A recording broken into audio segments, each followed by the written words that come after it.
Hey guys, this is Tuck with May Happy Table. Just kind of bring you a quick chronicle of my progress of my garden.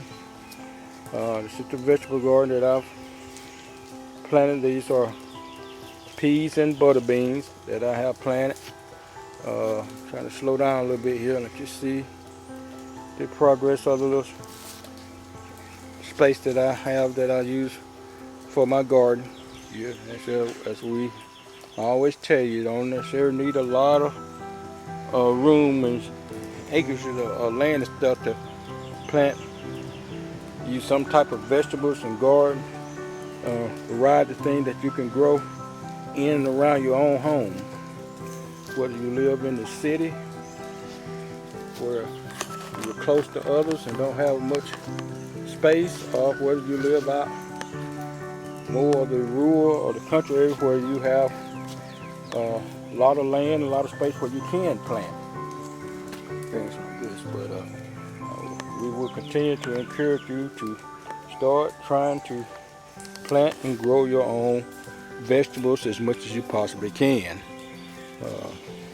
This is something that we've done for many years. I mean, because May and I both come up with parents and things that grew vegetable gardens, and so that's kind of thing in us, in both of us. During summer when school was out and things like this, a lot of my friends and people that I knew and stuff like that were, when they out of school and got a break, they would go to the gym and play basketball and hung out and play football, tag football, touch football, something right in the neighborhood. My dad had me out in his vegetable garden, pulling weeds and cutting weeds, and with the hoe and stuff, digging and cleaning up between plants. When he goes to work in the morning, he would already have me a task for me to do. And all the time he would come back home for lunch, he would go out and see what I've done. And he would critique it. And it always, most time it wasn't complete or wasn't good enough, or I was missing stuff and everything like that. And which I probably were doing stuff like that, but that's how I learned to do things the way that he thought it needed to be done, the way it did to make stuff grow properly. So that's a lot how I learned how to do vegetables and things like that. It's just that a lot of my time and stuff like that during the summers and stuff was out actually doing things and doing work with him. And aside from his regular job, he always had other odds and ends jobs and things he did. And I didn't have a whole lot of time to be hanging around, running around, playing in the neighborhood and stuff like that. And Saturday, weekend stuff, he gets up in the morning, he gets me up and takes me with him a lot of time. And we sit out there and we'll work all day doing whatever we're doing, whether he's we're doing someone's yard, or he's doing something up to on the property, or clearing off land, or tearing down a barn, or whatever it is that he was doing.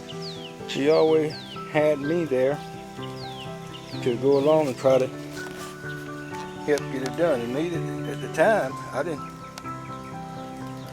thought it was kind of cruel and everything like that. I wanted to kind of hang out and stuff like that too, but unbeknownst to me at the time that this was actually training me and learning me how to do things and stuff for myself. So now I can do this now, and I still have my father. My father's still living to this day. He's 88 years old, and he still have his vegetable garden. He gets out there and work it, and he and I talk about it all the time. He talks about what he's got growing. I tell him what I have and everything like this, and we go down and look at what he got going, and if he having something that he's planted that's not doing well this time, and I said, well, mine doing okay, mine looking like this, and mine looking like that. So those are the kind of conversations and things that he and I have to this day.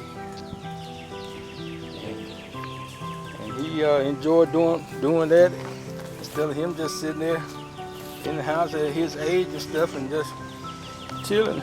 He'd rather be out there peeling around in that garden a few hours a day or just doing something just to keep busy.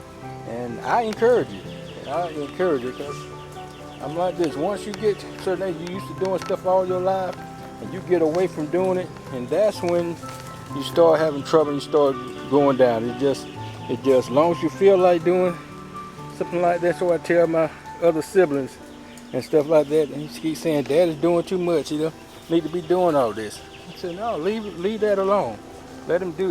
He's a bit stubborn, that's for sure, but he tried to overdo a lot of time. He do too much, and it gets him in trouble a little bit, and he had to sit and rest a day or two, but that's all part of it, you know. You start taking the people individuality away from them and things that they're used to doing and everything like that, then they feel like they're just existing, and that's not good for anybody, young or old. And so I just wanted to show you this real quick and just kind of get an idea how my little patch is done. This don't even compare to the size that my dad's do, because he has some in several different areas, and he lives in town too now. And we always have had a garden. I just can't ever remember any part of my life at all that I can remember that we didn't have some type of garden. Even when we was out in the country area where we had some livestock, had hogs and stuff like that, and a few chickens here and there. You know? So that just kind of like a staple or a part of our upbringing. So just wanted to show you this, and just kind of give you a quick update on progress of my garden. Okay, until next time, as May say, think positive, use your common sense, and remember that May loves you and so do I. Bye.